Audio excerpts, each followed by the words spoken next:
Selamat datang di channel Kinawikrama. Apa kabarnya kalian semua? Semoga hari ini membawa kesehatan, keselamatan, dan kelimpahan rezeki bagi Anda dan keluarga. Amin. Kali ini saya akan membawakan sebuah kisah perjalanan Mbah Jugo dan misteri di balik Gunung Kawi. Di sebuah malam yang sunyi, di lereng Gunung Merapi, seorang pemuda yang dikenal dengan nama Zakaria II masih terjaga. Ia adalah santri kesayangan di sebuah pesantren di Kesultanan Yogyakarta, tempat di mana ia mengasah keilmuan agama sejak kecil. Namun, Zakaria II selalu merasakan kegelisahan dalam dirinya. Meskipun ilmunya telah diakui, hatinya seakan belum menemukan tujuan yang sebenarnya. Di malam itu, dalam tafakur yang dalam, Zakaria bermimpi. Seorang pria tua berjubah putih datang kepadanya dan berkata, "Pergilah ke timur, menuju gunung yang tinggi, di sana kau akan menemukan pencerahan. Namun, perjalananmu akan penuh ujian, kau harus kuat dan teguh, karena kekuatan yang lebih besar sedang menantimu," dikatakannya oleh pria berjubah itu dalam mimpinya. Zakaria II terbangun dengan jantung berdegup kencang. Ia merasa mimpi itu bukan sekadar bunga tidur. Ada sebuah pesan yang tersembunyi, sesuatu yang mengarahkannya ke masa depan yang belum ia pahami. Di pagi itu yang cerah, tanpa ragu Zakaria berpamitan kepada gurunya, menyampaikan niatnya untuk melakukan perjalanan ke timur. Gurunya, seorang ulama bijak, hanya tersenyum dan memberikan restu, seolah tahu bahwa takdir besar sedang menunggu muridnya. Di sepanjang perjalanannya, Zakaria melewati hutan lebat, sungai deras, dan desa-desa yang sepi. Setiap kali ia bertemu dengan seseorang, orang-orang itu seakan tahu bahwa Zakaria bukanlah orang biasa. Di sepanjang perjalanannya, banyak kisah tentang kebaikan hatinya yang menyentuh hati orang-orang dari berbagai kalangan. Salah satu kisah yang paling dikenang adalah pertemuannya dengan seorang wanita hamil keturunan Tionghoa yang mengalami nasib malang di masa-masa sulit. Pada suatu hari, dalam perjalanan menuju Gunung Kawi, Mbah Jugo atau Zakaria II melewati sebuah desa kecil yang sunyi. Di sana, ia melihat seorang wanita muda keturunan Tionghoa yang sedang duduk di bawah pohon rindang di tepi jalan, menangis terseduh-seduh. Wanita itu tampak lemah, wajahnya penuh kekhawatiran, dan perutnya yang membesar menunjukkan bahwa ia sedang hamil.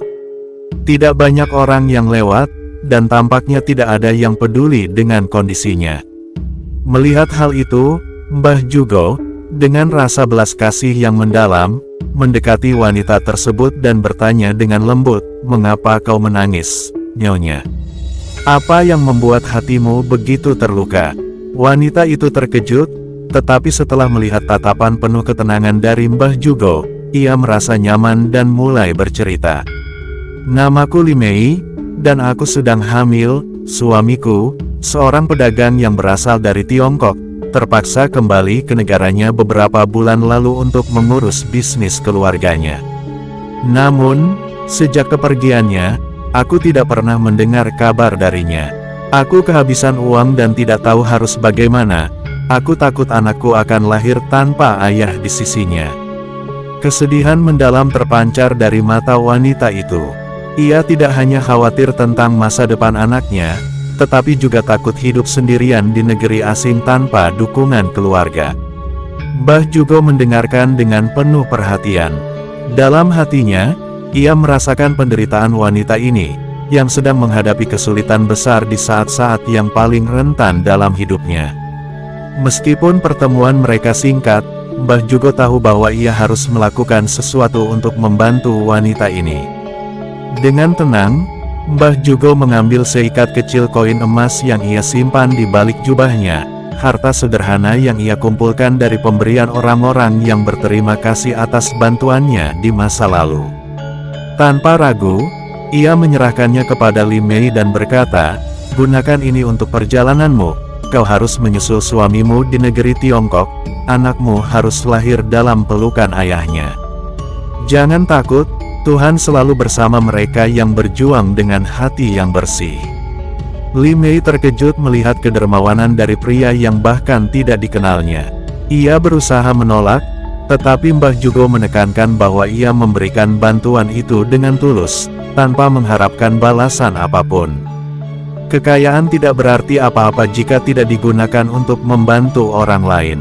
Hatimu yang tulus akan membawa keberkahan bagi anakmu kelak, tambahnya dengan senyuman lembut.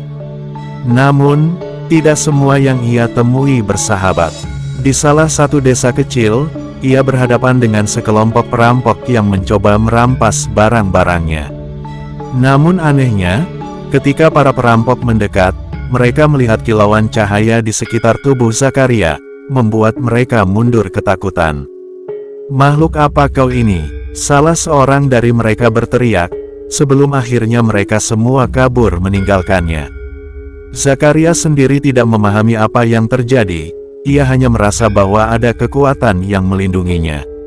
Beberapa minggu dalam perjalanannya, Zakaria bertemu dengan seorang bangsawan muda yang berpenampilan anggun dan karismatik.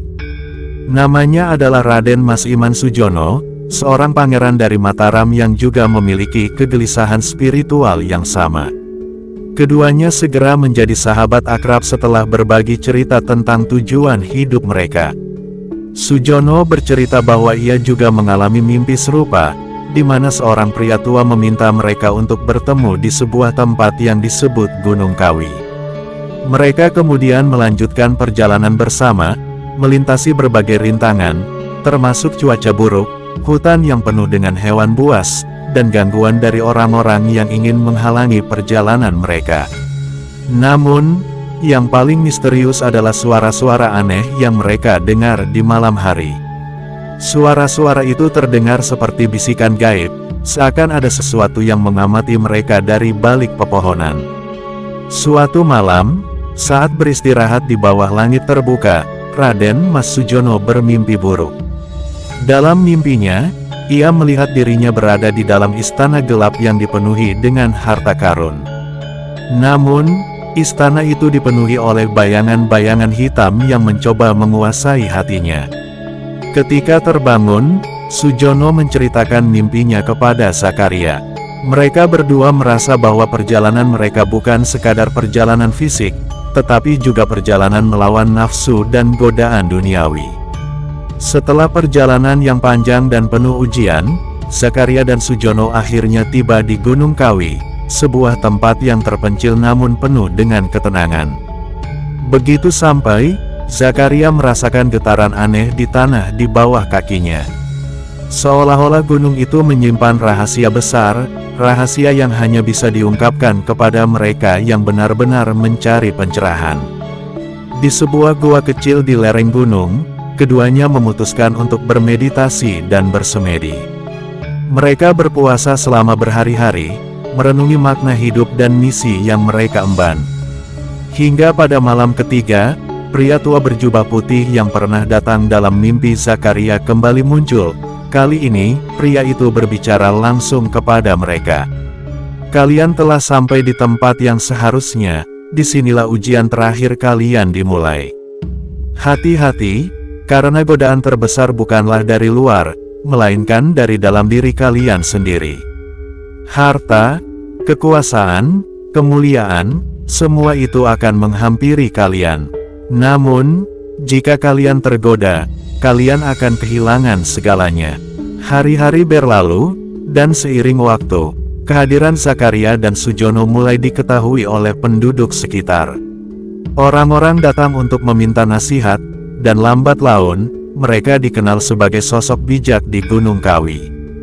Namun, seperti yang diperingatkan oleh pria tua itu, orang-orang mulai memberikan hadiah, harta, dan bahkan kekuasaan kepada mereka, berharap mendapatkan berkah. Raden Mas Sujono, meskipun awalnya teguh, mulai merasakan tarikan godaan. Ia merasa bahwa dengan kekayaannya, ia bisa membantu lebih banyak orang. Namun, Zakaria, yang kini dikenal dengan nama Mbah Jugo, mengingatkannya akan pesan pria tua itu. Suatu malam, dalam diamnya, Raden Mas Sujono menyerah pada godaan. Ia meninggalkan gunung dengan membawa sejumlah besar harta yang diberikan oleh para pesiarah. Namun, Kepergiannya diiringi oleh kabut tebal yang tiba-tiba menyelimuti gunung. Beberapa hari kemudian, kabar datang bahwa Sujono jatuh sakit dan meninggal dengan misterius. Mbah Jugo, yang setia pada jalur spiritualnya, memilih untuk tetap di Gunung Kawi, menjalani hidup sederhana, memberikan pencerahan kepada mereka yang datang. Ia menjadi sosok legendaris yang dihormati oleh banyak orang, namun selalu menolak kekayaan dan kemewahan. Mbah Jugo meninggal dengan tenang di Gunung Kawi, dan makamnya menjadi tempat ziarah yang ramai hingga kini. Banyak orang percaya bahwa Mbah Jugo masih menjaga tempat itu, memberikan berkah kepada mereka yang datang dengan hati tulus. Namun, di balik ketenangan Gunung Kawi, kisah perjuangan melawan godaan duniawi terus dikenang sebagai pelajaran berharga bagi semua yang datang.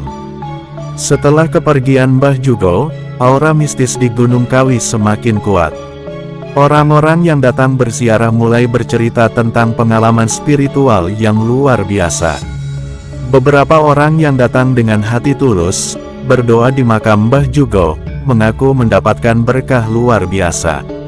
Salah satu kisah yang paling terkenal adalah tentang seorang saudagar yang datang dalam keadaan bangkrut dan putus asa.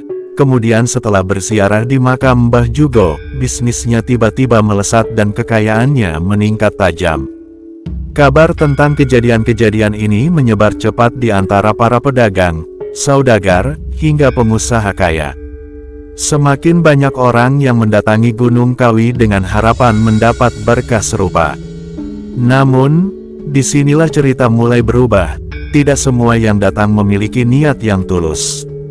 Banyak yang datang bukan hanya untuk mencari ketenangan batin atau pencerahan spiritual, melainkan semata-mata untuk mencari kekayaan instan. Seiring waktu, kepercayaan masyarakat mulai berkembang, dan beberapa orang mulai menganggap bahwa makam Mbah Jugo tidak hanya memberi berkah, tetapi juga bisa mendatangkan kekayaan luar biasa. Orang-orang percaya bahwa melalui ritual-ritual tertentu, mereka bisa meminta kekayaan dari roh-roh yang menjaga Gunung Kawi. Legenda mengatakan bahwa di tempat tertentu di sekitar Gunung Kawi, terdapat roh-roh gaib yang dikenal sebagai penjaga kekayaan. Konon, arwah-arwah ini bisa memberikan kemakmuran kepada siapa saja yang berani melakukan persembahan tertentu. Kisah-kisah pesugihan ini semakin kuat setelah ada cerita tentang beberapa orang kaya yang mengaku pernah melakukan ritual rahasia di Gunung Kawi, dan setelah itu, kekayaan mereka melimpah. Salah satu ritual yang terkenal adalah perjanjian antara seseorang dengan makhluk gaib. Orang-orang percaya bahwa mereka harus memberikan sesajen khusus, berupa kembang 7 rupa, dupa, dan bahkan hewan ternak sebagai persembahan. Beberapa kabar lebih ekstrim bahkan menyebutkan adanya perjanjian untuk memberikan nyawa sebagai tumbal setelah beberapa tahun. Meskipun kisah ini terdengar menyeramkan, semakin banyak orang yang percaya bahwa ini adalah cara mendapatkan kekayaan cepat.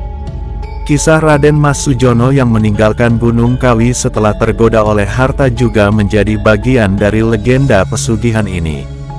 Beberapa orang percaya bahwa Sujono tidak hanya mengambil harta, tetapi juga membawa serta penjaga gaib yang memberinya kekayaan luar biasa selama hidupnya yang singkat. Namun, karena perjanjian yang dilanggarnya, Sujono akhirnya jatuh sakit dan meninggal dengan tragis, menjadi peringatan bagi mereka yang ingin menguasai kekayaan dengan cara yang tidak sah.